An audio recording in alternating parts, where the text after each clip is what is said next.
Welcome to my channel achieve with astro Sudha. आप सबको astrologer सुधा वाधवा बेदी की प्रेम भरी नमस्ते। आज के एपिसोड के अंदर हम बात करेंगे एम्प्टी हाउसेस की कि एम्प्टी हाउसेस जब चार्ट के अंदर हैं तो उसे हम कैसे एनालाइज करते हैं, उसको हम कैसे देखते हैं। आप सब जानते हैं कि किसी भी चार्ट के अंदर हमारे पास 12 हाउसेस हैं और हमारे जो प्लैनेट्स हैं वो 9 हैं।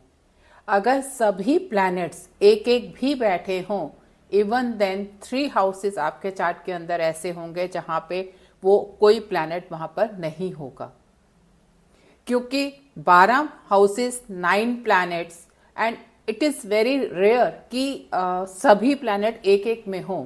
देन मिनिमम 3 हाउसेस आपके वेकेंट होंगे ही होंगे, एम्प्टी होंगे ही।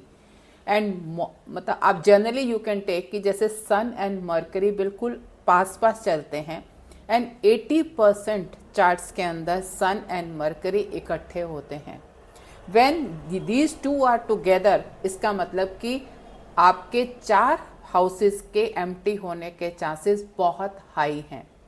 And many times it happens कि जो सारे प्लैनेट्स हैं उनका कॉन्सेंट्रेशन 3 या 4 प्लैनेट्स हाउसेस के अंदर है, the rest of the 8 planet houses are empty. जैसे कि अभी नेक्स्ट 29 मार्च को जब शनि भी मूव कर जाएगा तो आपकी 6 ग्रह युति, जो 6 ग्रहों की युति एक हाउस के अंदर हो रही है, इसका मतलब कि जो आपके बाकी सभी हाउस के प्लैनेट्स हैं वो 4 हाउसेस के अंदर आ गए एंड 8 हाउसेस आर एम्प्टी। जब आप किसी तब कई बार क्या होता है कि जब हम बात करते हैं या एस्ट्रोलॉजर्स बोलते हैं तो ऐसा कहा जाता है कि ये जो एम्प्टी हाउस है वो सुप्त भाव हो गया या वो अपना इफेक्ट कम कर देते हैं, नहीं देते हैं। ऐसा नहीं होता है, क्योंकि वो पॉसिबिलिटी ही नहीं है कि सभी हाउसेस के अंदर प्लैनेट हों। और हम जब किसी भी हाउस की स्ट्रेंथ देखते हैं तो it is not by just कि वो उसके अंदर कोई प्लैनेट है या नहीं है। Many things are to be seen to find out the power of any house, या उसकी क्या स्ट्रेंथ है, कितना वो बली है उस घर वो। तो उसके लिए देयर आर मैनी स्टेप्स जो हम एक एक करके अभी हम बात करेंगे। सबसे पहले आपको ये देखना है कि उस हाउस का जो राशि वहां पर आ रही है उसकी लॉर्डशिप किसकी है और वो कहाँ पे जाके आपके चार्ट के अंदर प्लेस्ड है। क्या वो आपके चार्ट के अंदर आपके केंद्र या त्रिकोण के अंदर है। आपके त्रिकोण केंद्र हाउस हैं 1, 4, 7, 10 और आपका त्रिकोणा है 5 और 9 एंड 1 जो है वो हम त्रिकोणा एंड केंद्र दोनों में लेते हैं। तो क्या आप जो उसकी लॉर्डशिप है वो इनमें से किसी हाउसेस के अंदर जा रही है, इन 6 घरों में से किसी में, जो 4 हमारे केंद्र के हो गए और 2 त्रिकोणा के हो गए। तो अगर एक ये प्लेसमेंट है तो ये अपने आप में एक पॉजिटिव फैक्टर हो गया कि जो उसने प्लेसमेंट ली है वो एक अच्छे घरों की ले ली है, केंद्र एंड त्रिकोणा की। अब इसके बाद आपको ये देखना है कि क्या ये घर जो केंद्र और त्रिकोण हैं, जिस हाउस के बारे में हम बात कर रहे हैं, उस हाउस से 6, 8, 12 में तो नहीं आ रहे हैं। मैं इसको 1 या 2 एग्जाम्पल से आपको डिस्कस करना चाहूंगी ताकि कहीं अगर क्लैरिटी में इश्यू हो रहा हो तो वो क्लियर हम कर पाए। सपोज हम ये देखते हैं कि 5वां घर हमारा खाली है और 5वें घर की जो जिसकी भी लॉर्डशिप है वो 10वें घर के अंदर जाके बैठ गया है। अब 10वां घर तो आपका केंद्र का घर हो गया, लेकिन अगर आप 5 से गिनना काउंट करेंगे तो 5 से जो 10वां घर है वो उसकी 6th पोजीशन हो जाती है। और कोई भी प्लैनेट अपने आप से अगर 6, 8 या 12 में जाता है तो ये जो योग बनता है ये अच्छा योग नहीं होता। तो केंद्र के कारण उसकी कुछ पावर बढ़ी, लेकिन अपने आप से छठे घर के होने के कारण उसकी पावर कम हो गई। इसी तरह से आप इसको रिवर्स, अगर मान लीजिए आपका 10वां घर खाली है, किसी का प्रोफेशन के हाउस के अंदर कोई प्लैनेट नहीं है और जो प्रोफेशन हाउस का लॉर्ड है वो अपने पांचवें घर में चला गया। पांचवा आपका त्रिकोण हाउस है, बहुत ही पावरफुल हाउस है, लेकिन वो अपने से आठवें घर के अंदर आया। इसका मतलब जहां उसको त्रिकोणा के बेनिफिट मिलने हैं वहीं पे अपने से अष्टम होने के कारण कुछ हर्डल्स, कुछ डिफिकल्टीज भी उस हाउस को रिलेटेड कामों में उसको फेस करनी है। ये आपको दो चीजें आपने पहली चेक करी। अब इसके बाद आप ये तीसरी चीज चेक करें कि जो ये प्लैनेट है जिसकी लॉर्डशिप हम देख रहे हैं हाउस की, क्या वो अपनी डेबिलिटेटेड पोजीशन में है या अपने एक्सॉल्टेटेड पोजीशन में है। क्योंकि जब उसका लॉर्ड अपनी एक्सॉल्टेशन में होगा तो उसकी पावर्स ज्यादा बढ़ जाएंगी, और अगर वो अपने नीच के अंदर नीच भाव में है तो उसकी पावर कम हो जाएंगी। आप ये समझिए कि एक घर है और एक उसका मालिक है, तो उस घर की जो ताकत है, स्ट्रेंथ है, या जो फैसिलिटेशंस उसको मिलनी है वो उसके मालिक की ताकत पे डिपेंड करती है बहुत ज्यादा। तो अगर उसका लॉर्ड जो है, जो भी प्लैनेट की उसकी लॉर्डशिप आ रही है, वो अगर पावरफुल है, then that house will also gain the power. वो पावरलेस नहीं रह जाएगा। वो ये नहीं है कि वो अपने इफेक्ट नहीं देगा अपने दशाओं के अंदर या अदरवाइज की इससे रिलेटेड अगर हम बात कर रहे हैं इस हाउस की, तो वो हमें रिलेक्ट नहीं दे रहा है। अब इसके बाद नेक्स्ट स्टेप आपका फोर्थ आ जाएगा। अगर हम लॉर्डशिप की बात कर रहे हैं, देन अगर क्या वो किसी मैलेफिक्स या बेनिफिक्स के साथ कंजंक्शन में है, क्या जो वहां पे वो बैठा है उसके साथ और भी प्लैनेट बैठे हैं जो मैलेफिक्स क्रूर हैं या आपके बेनिफिक हैं, सौम्य प्लैनेट्स हैं जो उसको पावर दे रहे हैं या उससे पावर ले रहे हैं। उसके साथ फिर उसकी आप चेक करेंगे उसकी स्ट्रेंथ को कि उसको कितनी स्ट्रेंथ मिल रही है। साथ ही साथ आप ये चेक करेंगे कि जो लॉर्ड है उसकी डिग्रीज क्या हैं। क्या वो बिल्कुल अपनी अर्ली स्टेज पे है, 0, 1, 2, 3 तक ऐसे है, या बिल्कुल लास्ट स्टेज पे है 29, 28, 29 एंड बिल्कुल 30 पे पहुंचने वाला है। तो अगर वो बिल्कुल अपनी बाल अवस्था में है या बिल्कुल ओल्ड एज के अंदर है, वहां पर भी प्लैनेट के पास पावर नहीं होती। लेकिन अगर वो 15-16 डिग्री का है, मिडल ऑफ द अपने उसमें है उसमें, then it is a young planet जिसके पास बहुत पावर होती है। तो आपको लॉर्ड की पावर निकालनी है फॉर द हाउस जिस हाउस के अंदर कोई भी प्लैनेट नहीं बैठा है।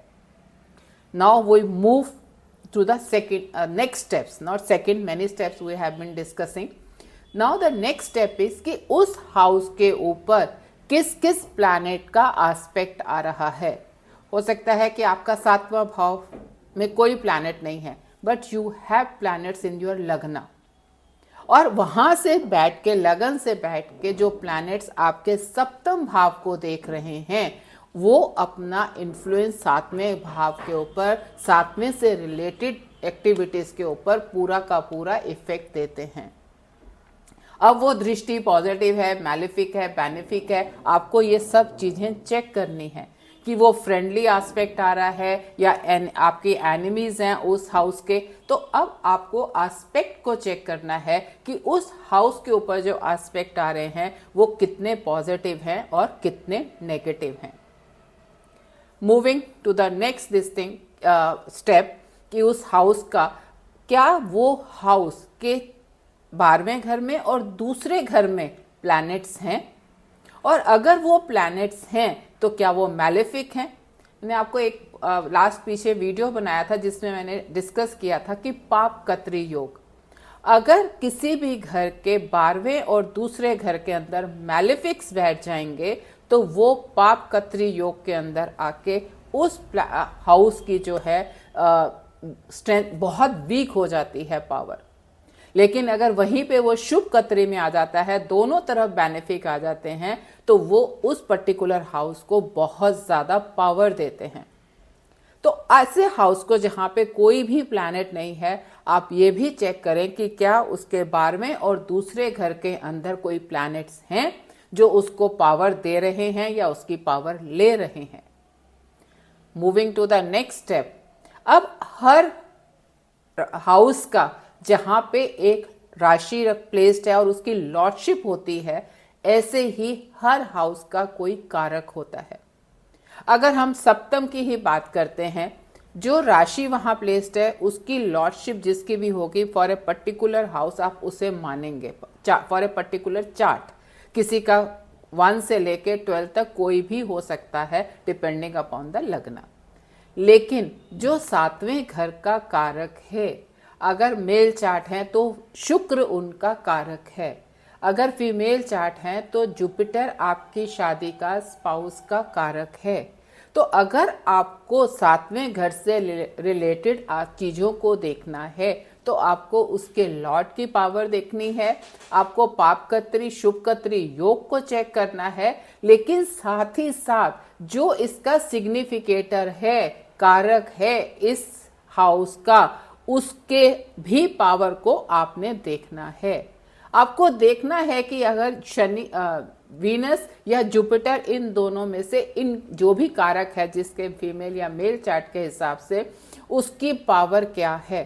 क्योंकि जब ओवरऑल आप जब किसी हाउस के बारे में बात करेंगे, it is not the one point which is to be seen, it is the effect of combined effect of all these things when you मतलब आप जब निकालते हैं किसी की भी पावर, तो हर एस्पेक्ट को देखने के बाद हम फाइनल एक चीज पे पहुंचते हैं कि इस हाउस की इतनी स्ट्रेंथ है एंड ये अपने समय के अंदर ये हमें रिजल्ट्स दे सकता है।